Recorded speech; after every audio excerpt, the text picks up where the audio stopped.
Patuloy na nagbibigay serbisyo, pag-asa at saya. GMA Regional TV, kapuso ng bawat Pilipino.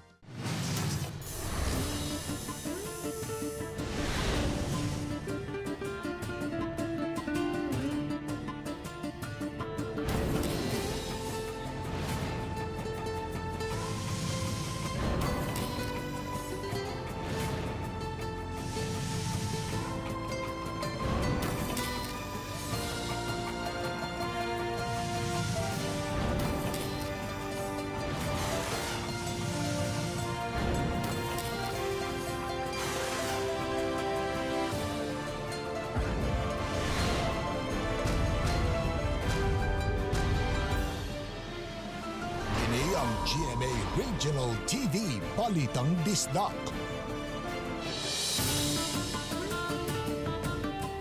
Mayong hapon na kining inyong GMA Regional TV, Balitang Bisdak. Ang bugtong kasaligan, kasandigan o kanangpan sa mga Bisaya. Ako si Bambi Nolsal. Nga maghatod sa labing dako og mga nag-una balita ang mahinungdanon sa Central ug Eastern Visayas. Ug live sa GMA Complex sa Dakbayan sa Sugbo, ako si Alan Domingo. Kapin 430 ang positibo sa Barangay Mambalinglang, Tibuok Sitio, Alaska, gilockdown na. Musumada na og 1,280 ang kaso sa COVID-19 sa Cebu City ug 30 pa lang ang nakarecover. Dulan sa katunga sa target nga napailawom sa rapid mass testing sa Basak, Mandawi City. Ikalawang adlaw na unta sa sub-distribution sa Dumlog, Talisay City. Social distancing nalimtan, mabdos ni hilak na sa kakapoy. Ako na ko si kalakaw, kay buntis, mga anak na ko si Mana. Kung anong ginidaan sa barangay kapitan sa Bangka, Lapu-Lapu City nga makasud sa gymnasium ang mga BMO atol sa UCT distribution. Kapin 50 kasakop sa Police Station 6, Cebu City Police Office, gi-quarantine kay duha ka dinakpan positibo. Kinsa ka ang TikTok Challenge winners? Kini para masigurong kadaugan.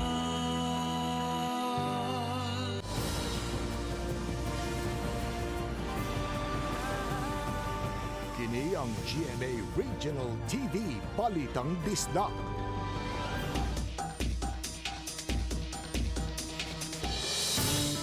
Gipaubos sa lockdown ang Tibuok Sitio, Alaska sa Barangay Mambaling ng Dakbayan, Sugbo, gumikan sa hilabihan kadaghan sa kaso sa COVID-19.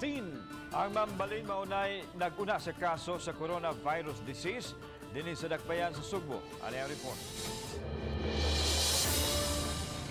Paspas kaayo ang pagsaka sa kaso sa COVID-19 sa Barangay Mambaling. Din kapina sa 400 ka mga tao ang nataptan sa kagaw. Base kini sa talaan sa Cebu City Health Department nunod sa gipahigayon nilang COVID test. Aron malikayan nga mokatapa ang virus gimando sa mayor ang lockdown sa Sitio, Alaska, Barangay Mambaling. Suportahan sa kagamhanan ang pagkaon sa mga residente nga napektuhan sa lockdown. Bisaad ta sa mga residente pinaagi sa atong kapitan nga just like atong gihimo sa Barangay Los, Sitio sa Patera, na we provided them with support. Bugas, dilata. Samtang, miabot na sa 1,280 ang total positive sa Dakbayan sa Sugbo o gipanglantawan nga mosaka pa kini. 30 ang nakarecover, 7 ang namatay. Sa pikas bahin, gipaimbestigahan ni Mayor Labella ang video diin makita ang mga tao nagsayaw-sayaw nga nakalapas sa social distancing. Giingong kuha kini sa Mambaling diin labing daghang kaso sa COVID-19 ang natala. Kauban si Marlon Milgaso, ako si Alan Domingo, Balitang Bisdak. Gisugdan sab karong adlawa ang mass testing sa COVID-19 sa Dakbayan sa Mandawi. Usa ka barangay wa kaayo makumplito ang 10% nga gidaghanon sa ilang population. Apan gipadayon lang gihapon kini. Ang report ni Nico Cirino. 496 unta ang target nga iakomodar karong adlaw sa rapid mass testing sa Barangay Basak, Mandawi. Apan 244 ra ka mga residente ang natapok ug mihatag og consent. Sa gym gihimo ang testing nga gipasiugdahan sa taga City Health Department. naka-full PPE sila gikan sa receiving area ngadto na sa blood extraction area. Ang blood sample na nila ang sutaon sa rapid antibody test. Matod sa opisyal sa barangay, may mga nagpanaganagyod nga magpa-test. Daghan jud kay mo refuse kay kuno tungod kay nag-una manggod tong negative.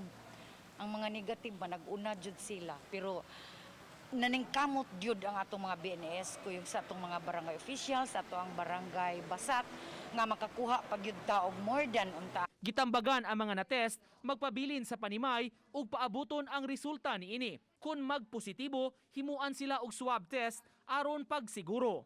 Dunay leaflets nga panghatag sa Maxendro para after sila mag-testing, instrukan sila og asa nila ibutang ilang waste, unsa ilang himuon kay simba ko unya dunay ang mga positive nga ato ang makuha, so ready na atong isolation. Ang mga mipaubos sa rapid test gihatagan sa taga-barangay ug tag 2 ka kilo nga bugas humay agisab og pagpasalamat sa ilang pagsanong sa mass testing. Usa kanila si Ilsed nga purok volunteer sa ilang lugar. Pag matuod lang wala ko ikuan. Wala man. Kita angay magkulbaan para naman sa ito kayuhan. Uban ni June Sulon, Nico Sereno, Balitang Bisdak. Samtang nasugda na gyud ang COVID massive testing sa tulo ka mga barangay sa dakbayan sa Sugbo karong adlaw. Apan giklaro sa mayor nga dili pinugsanay ang pagpaubos sa nasong rapid test. Ano ang report? Sa mga extraction sites, gipahigayon ang massive rapid testing sa nahaunang mga barangay. For safety purposes, narata sulod sa atong sakinan, diin ato ang gianina usab karon ang pagpahigayon sa massive test diri sa barangay Basak, Pardo. Usa lang ni sa mga barangay diin gipahigayon karon ang massive test sa COVID-19. Ubos ni sa program Balik Buhay sa tulo ka mga urban cities diri sa Sugbo. Gipaniguro sa mga health workers nga luwas ang ilang pag-administer sa COVID rapid test sa usa ka area sa eskwelahan. Nagsulob sila og kumpletong personal protective equipment sa paghimo sa procedure. Dili swabbing kun dili dugo ang ilang gikuha sa mga molupyo nga napaubos sa proseso. Sawa pa ang test, gipapirma sila og consent form kay matod sa mayor, dili pinugsanay ang pagpaubos nini. Voluntary man na. Okay. Bisan pag ni-sign sila o tigil sila mutunga, dita ka pugos. Karong adlaw gawa sa Basak Pardo, mipahigayon usab og mass testing ang inayuan og Basak sa Nicolas. Nabantayan nga gamay ra ang mga tawo nga mipaubos sa test. Gipadayag sa mayor nga mahinungdanon nga masayran kinsa ang mga tawo nga adunay virus aron mapugngan ang pagkatap nini. Gihupay usab niya ang kahadlok o gipaniguro nga 1:1 ang mga guantes nga gamiton sa mga health workers so kwahi sa gawas nga mga taho nga dili sila mag-ilis og guantes. Ako nang giimbestigar. Akong giadto, gitan-aw nako, giobserbahan nako. Ang nahitabo di ay mo ni dunay ang mga nurses 5 ka gloves. Inikaw man sa usa para di na madugay. Hubuon to. Ang sunod na sad nga gloves. So it is not true nga why it is. Mas maayo pa hinuon kay ni human sa usa ka gloves hubuon kato nang sunod after una pas after 5 years dili kay unya ra manghugas after. So 1:1. Ang mass test kabahin sa Project Balik Buhay nga mao rekisito sa transition period gikan sa enhanced community quarantine ngadto na sa general community quarantine. 10% sa populasyon sa matag barangay ang gitinguha nga mapaubos sa mass testing. Kauban si Marlon Milgaso, ako si Alan Domingo. Balitang Bisdak. Ikaduhang adlaw sa pagapud-apod sa cash aid alang sa mga SAP beneficiaries mas gidagsa sa mga tao sa barangay Dumlog, Dakbayan sa Talisay. Apan ang mga galinya nakalimot pagtuman sa social distancing. Silian Singkulan sa report. Wa na panumbalinga sa uban ang kainit sa adlaw, makalinya lang og makuha ang 6,000 pesos nga ayuda sa Social Amelioration Program. Sa Barangay Dumlog, daghang mga tawo ang galinya sa ikaduhang adlaw sa pag-apod-apod sa SAP. Apan gawa sa gym, nakalimtan sa mga tawo ang pagtuman sa social distancing. Hinuon sa matag karon og unya, gibadlong man sila sa kapulisan ug sa taga-barangay ug ang mga lingkuranan lagi usab og distansya. Samtang kining usa ka senior citizen, nagpadaplin lang una sa sulod. Nagpadaplin lang kay nangitag doldool nga kuan malinya. Kining usa ka mabdos nakahilak usab sa gibating kakapoy. Tawagan rin ako pero wala man. Gamito naman ako simsimana naman kong mga anak. Ang ako kakanan, kapoy na ko sa kalakaw. Kay buntis, mga anak na ko simsimana. Ngora ko kay kapoy kayo. Huwag ko nakuha nga. Ako lang dyan kapoy, yan lang dyan kuklakaw ba? Ora dyan na. Ang barangay Dumlog adunay kapin sa 1,700 ka mga SAP beneficiaries. Mao nang gipahimangnuan ang mga mi-claim niini aron mas paspas ug hanay usab ang dagan sa proseso. Ang mo claim jud no para dili magbalik-balik. So taon unsa sa ilang barangay kung naabigod sila sa payroll. Pero hindi man sila gud ang tanan kuno na sa payroll giteksan man kuno sa DSWD. Nya ikaduha is magdagid sila government ID.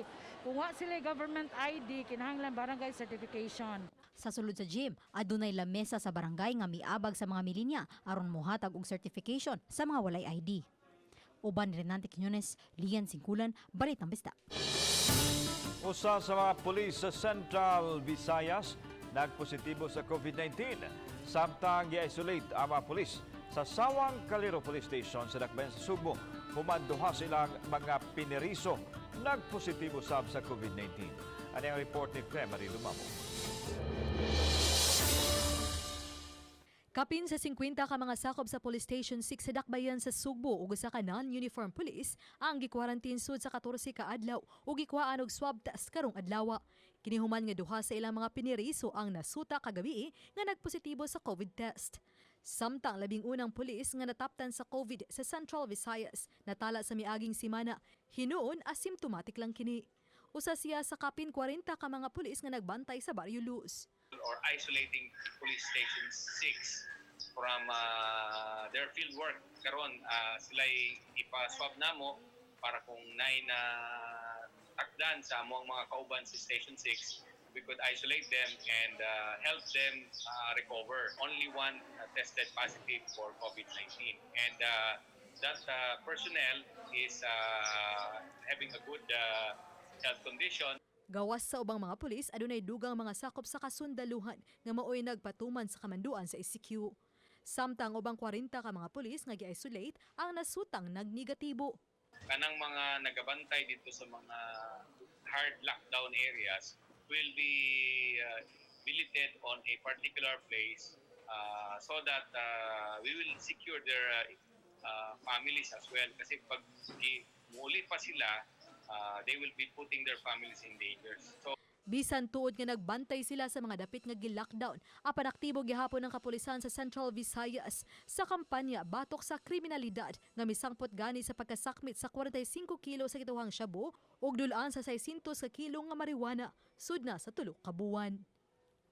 Uban ni Cleofer Lumayag, ako si Mary Dumabok, Balitang Bisdak. Bangkal Barangay Captain Eduardo Quizon mipasabot nga buot lang niyang protektahan ang iyang mga konstituente batok sa COVID-19. Hinungdan nga wa niya tuguting makasod ang mga sakop sa BMO atol sa distribution sa UCT kagahapon. Si Luan Mirodina adunay live update. May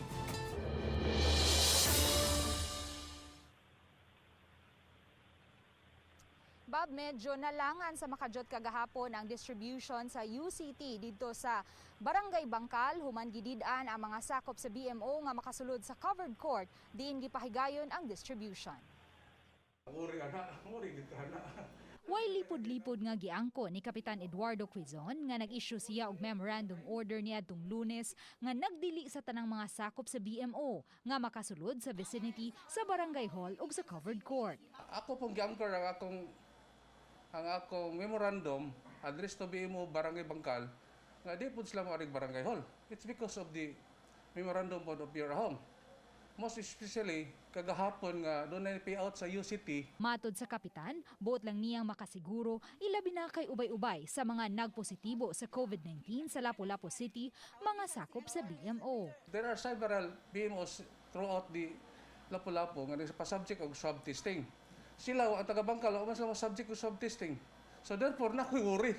Apan alang kang Celestino Pangatungan, sakop sa BMO, nga isyu sa politika ug dili COVID-19 ang hitabo.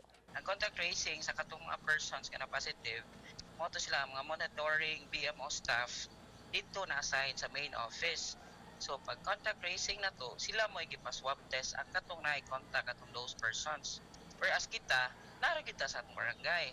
Sa bigas bahin, mga SAP beneficiaries nagdasok sa mga tunghaan ug mga covered court sa nagkadiang barangay. Sa barangay Bangkal, bisan kung pabalik-balik na ang pahimangno sa taga DSWD ug sa kapitan apan nagdumili gihapong mutuman kay gustong muuna sa linya. Kadto lang may mga priority number ang makasulod sa covered court apan sa gawas gadasok ang mga tao. Bisan mga senior citizens nagpainit aron lang makalinya. Samtang sa barangay Basak, nga labing dakong barangay, taas-taas usab ang galinya. Moabot sa 2,000 ang mga SAP beneficiaries nga gikatakdang hatagan karong adlawa busa gibahin sa duha ka venue ang distribution. Apan ang linya miabot gihapon daplin sa karsada. Pasado alauna na nasugdan ang distribution. Ready na gyud. Ready na gyud ang kwarta nato nya atong gihulat karon kanang wa pa na dispatch diha ang payroll na lang. Tuwa pa gi-process pa sa counting. Bab ugmang adlawa magpadayon gihapon ang SAP distribution alang sa tanang mga barangay sa mainland sa Lapu-Lapu. Alang kini sa mga SAP beneficiaries kansang mga apelyido nagsugod sa letter M ngadto na sa letter Z. Samtang karong adlawa sa Bab gisugda na ang mass testing didto sa Ulango Island. Og so far Bab, mao kanang latest nga atong nahipos gikan dinhi sa gawas. Bab. Thank you so much sa Luan Mirundina sa imong live report.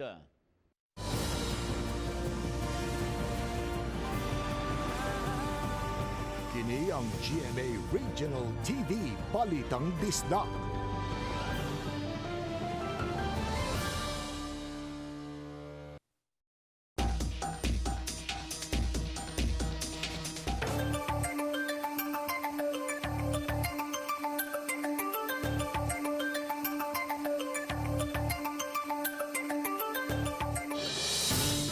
Dakong hagit alang sa mga frontliners ang ilang trabaho karon, labi na ang mga health workers nga nagatiman sa mga pasyente. Apan gihimo kinila tawa sa karisgo tungod og alang sa ilang tahas. Atong inailahon ang pipila kanila pinaagi sa report ni Nico Serino. Ang mga bagong nurses sama kang Jesha ug Avril lakip sa muman sa Mandaue City Quarantine Facility sa higayon nga buksan na kini. First time alang kanila nga motrabaho ug nahagit sila karong panahona pag-atiman sa mga COVID patients. Kung walay musukol ani kinsa man nga karon kay kanang bisag gamay ra kayo ang nanukol kami jud tanan honestly karon kay kuan gid mi kanang kuwang mig manpower pero sa musukol lang. Nurse mo sa dakong mama niya kay balo man siya sa risk so dili sa ganahan nga naguol siya sa iyang self niya maghuna-una sad siya nako ba so mo na kanang iya lang gi-sure nga naapoy accommodation para dili ko muuli sa mong balay niya dili sad ko maka-infect sa among community. Gibati man og kakuyaw matud sa ubang nurses ang importante mag-amping sa ilang trabaho. Aminado sila mahinungdanon ang ilang tahas karon. Syempre nakuyawan sad pero kanang kuan kay nurse man lagi mi so duty gid ni namo nya ang amo lang kuan ani gid nga maprotektahan sad namo ang amo kaugalingon ba. Willing sa kumutabang gid sa tawag. As nagkadugay mga adlaw nagkadaghan sa mga tao like di matagag sakto information kadaghan so mo cater lang gid sa na kuan na mga positive magani sa tao.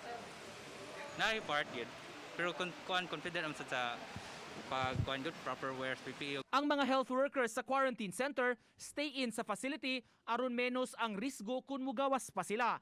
12 oras ang trabaho ug human sa pipila ka adlaw nga duty schedule may 14 ka adlaw sab nga break alang sa isolation.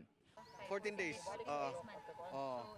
Mga 30 days after pa dyan sila pwede makabalik. Mao sanay atong pangitaan na sad kung magdugay ta dire, magpangita na sa tanig staff. Dakong natampo sa mga frontliners sa Katilingban karon ang pagsiguro nga makaabag sila sa pagpugong sa pagkatap sa COVID-19. Kung may mo aksyonan niya, kung pasagdaan ni nato, makatag ni maabot ra magud ni gihapon nato. Ngano man day kung may mo aksyon, kita na lang mo trabaho ni until kadi pa ni maabot sa atong pamilya. Uban ni June Sulon, Nico Sereno, Balitang Bisdak. Mga bus paghihapon ang unang public transportation sa mga dakbayan sa Sugbo, Mandaue ug Lapu-Lapu kung ipatuman na ang General Community Quarantine. Samtang Plitihan, Usbawan. Ano yung report ni Femari Dumabo? Kapin sa 200 ka mga bus ang magsilbi nga unang public transportation ng mamasahero sa dakbayan sa Sugbo, Mandawi ug Lapu-Lapu, kun libkason ug dili na lugwayan pa ang enhanced community quarantine karong buwana. Kini ang gipaybaw ni Director Eduardo Montialto Jr. sa Land Transportation Franchising and Regulatory Board sa Rehiyon 7, human sa ilang tigom uban sa kadagkuan sa Tri-Cities. Nasabutan nga usbawan usab ang pritihan.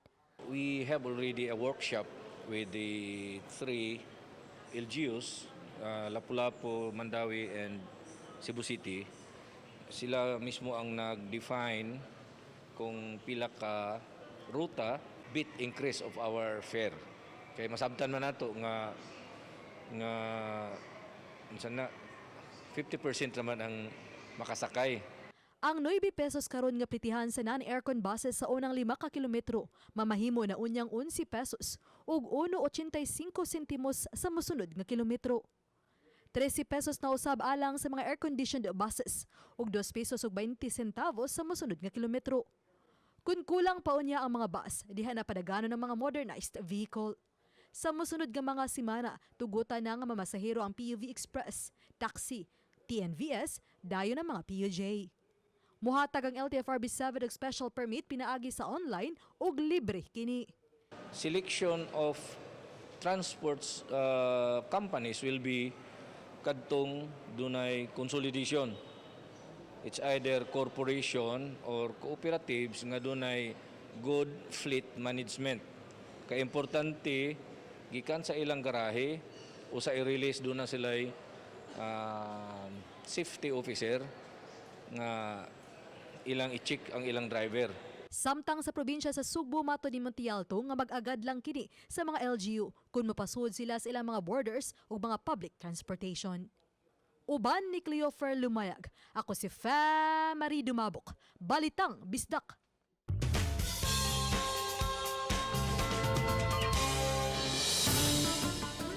Taliwa sa kabalaka nga matakdan sa COVID-19 virus, ani ay usa ka pari sa lungsod sa Bohol nga nangawas og pagawas aron lang mabisita ang parokyano nga adunay gipamati sa lawas. Ania ang report.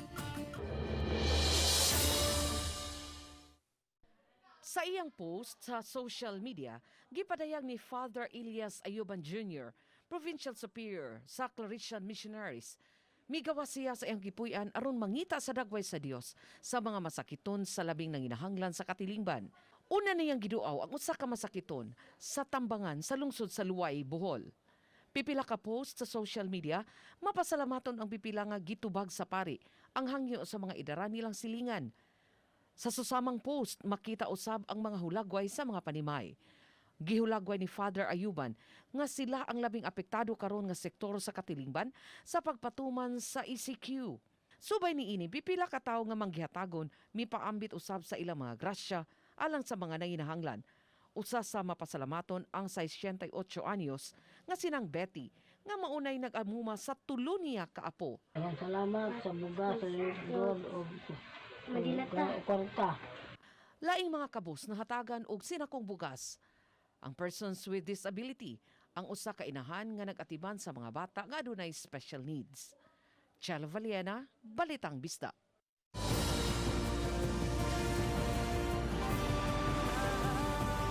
Kini ang GMA Regional TV Balitang Bisdak.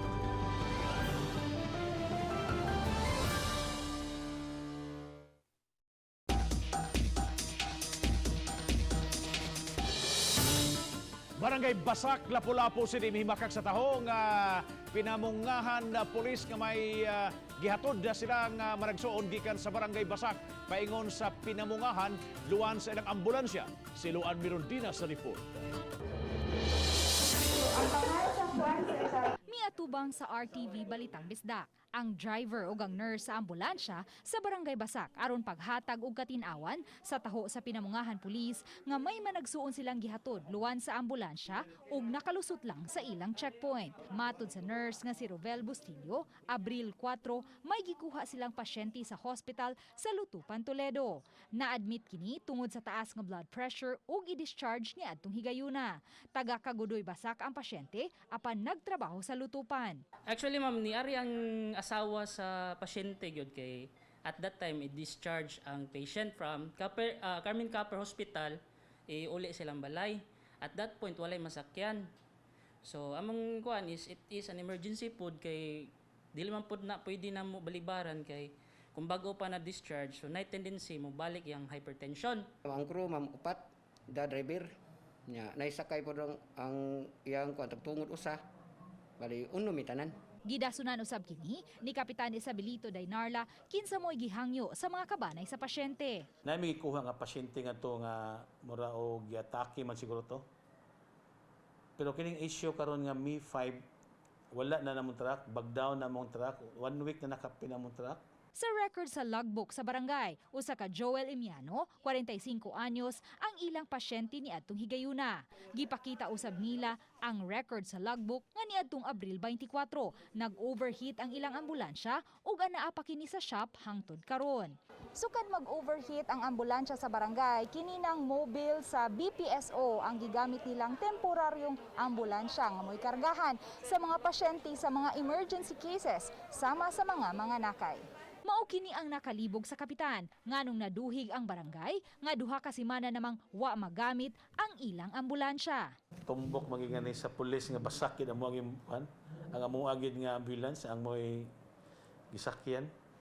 Proud makita man sa record sa namo. Nagduda siya nga posibleng sa laing dakbayan ang ambulansya tungod kay ubay-ubay man sa mga dakbayan sa Metro Cebu ang may barangay basak usab. Uban ni Godfrey Rilien, Luan Merondina, Balitang Bisdak. Ning panahon sa krisis, mga kapuso may mga maayong buhat gihapon ang mopatigbabaw. Sama na lang nini nga usa ka mulupyo sa barangay Dumlog, dakbayan sa Talisay nga mibalibad yun sa ayuda sa SAP. Ngano ka? Atong seran sa report ni Lian Sintulan. Matod ni Marisa Bering, usa sa mga nang-distribute sa Dumlog Gym ni adtong higayuna nga usa ka dalay gumbuhat ang gihimo sa usa ka mulupyo sa maong barangay. Matod pa nga ang usa ka LG Milya nga taga sitio Pagatpatan mibalibad yun sa ihatag nga ayuda sa SAP. Gipahibaw si Bering ni Milya nga usa siya ka UCT beneficiary ug nakadawat na sa cash aid sa miaking buwan. Qualify siya sa SAP. Kunya pag-claim niya wala siya mo dawat sa assistance kay nakadawat na siya sa UCT. So, murag naalay gamay nga discrepancy na nasayop siguro ang atong CSWD ba naapil ihangan. But then ang ato ang grantee was very honest. Gidugang ni Bering nga bisan pa man sa kalisod sa kahimtang sa maong mulupyo, dawa gyud siya magpada sa tentasyon. Na siya 5 ka anak kunya iyahang bana sa pagkakaron piniriso. Kunya naninda ra gyud taon siya, so kung buto naon kinahanglanon gyud unta kay niyang kwarta. Pero iyang gibalibaran niya yung right from the start ningo siya di siya qualified kay naka-member siya sa UCT. Nang hinaot si Bering nga ang kaligdong ni Melia kapanaminan unta sa uban ug likayan ang pagpahimo sa higayon. Taliwa ning krisis nga nasinati karon. Ang pagbalibad ni Melia nagpasabot nga laing mulupyo sa barangay ang makadawat sa SAP.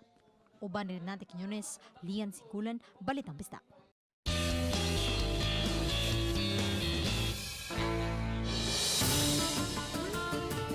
Dita sa mga problema sama ni ining krisis karon sa COVID-19 virus, dinha makita nga aduna gihapoy mga tawo nga nagpakabana ug naguna-huna alang sa uban. Atong sayran sa report ni Femery Dumabo. Usa sa grabing apektado nga mga trabahante ang sektor sa musikero. Sagad sa mga tapok-tapok diha sila mabuhi tungod sa musika nga ilang mahalad. Sa pagpatuman sa general hangtod na sa enhanced community quarantine, nawad-an na sila og source of income kay nahunong na usab ang ilang panginabuhian. Ug ang nakapait kay dili sila kwalipikado nga modawat sa bisan unsang financial assistance gikan sa DOLE, DSWD ug uban pang ahensya sa gobyerno. Actually, na-encourage ko sa katong kuan, katong nai usa ka establishment kanitapang sa mga banda diri sa Cebu nya usa sad mi nga natabangan. So ako naguna-una ko nga what if ako na lang ning himuon nga kanang tanan mahatagan ba? Amo ni ilakad ang among hinanaing sa gobyerno na pohon simba ko lang na magkana og krisis dili nami maglisod parehas karon. So usa sa among mga plataporma is magkaroon ng tamang presyo ang musikero o sahod sa bar dito sa Pinas at sa abroad. Ikaduha, magkaroon ng ID ang tagsa ka musikero. Hinungdan nga sila si Remar og Iwa og kaubanan. Nagkasabot nga umulo ng social media account nga musikero tabang musikero. Gisugdan kini niadtong Marso pa ug hangtod karon 60% na sa dulaan 700 ka mga musician sa Sugbo ang ilang natabangan. Ang mitabang kaubang mga musikero ra usab nga nagtampo-tampo bisan ginagmay nga mga kantidad. Ang dasig lang tag Mayo nya encourage po na ko ang katong mga musikero nga katong okay wala pa naglitong tabangan ang atong mga kapitero diri Cebu. So far karon wala man itabang na to, wala man tay lapot sa mga programa about anang sa gobyerno nga tabangan ang mga kuhan. So at ang atong pinaka-best nga buhaton magtinabangay na lang ta karon. Uban ni Cleofer Lumayag, ako si Marie Dumabok, Balitang Bisdak. Mga kapuso, may midaog na sa TikTok challenge nga gipasiugdahan sa local government sa Lapu-Lapu City aron pagdasig sa mga uponganon nga magstay at home, magpabilin sa ilahang mga panimay at ulning pagpatuman sa enhanced community quarantine. Ang napiling makadawat sa first prize mo ang entry ni Mayo Blakeman. 5,000 pesos ang iyang madawat. Second prize ug makadawat og 3,000 pesos ang entry ni Shashe. Ug third placer ang entry ni Kiefer Andre Bonachita kinsa makadawat og 2,000 pesos. May tag 500 pesos usab nga madawat ang 80 ka mga TikTok entries nga napilian isip consolation prize. Sila ilahang asa sila nagpuyo i-deliver ang cash na price nila. Salamat sa mga kapuso nato apil lang nasagawa sa nasod nga gisayon sa mga dagko ug mga nagunang balita sa rehiyon. Ako si Alan Domingo. Ang inyong balita nga mong balita kay matag lokal nga balita may hinungdan. Kining inyong GMA Regional TV Balitang Bisdak, buong puso para sa Pilipino. Ako si Bobby Nausaro. Maayong hapon mga kapuso.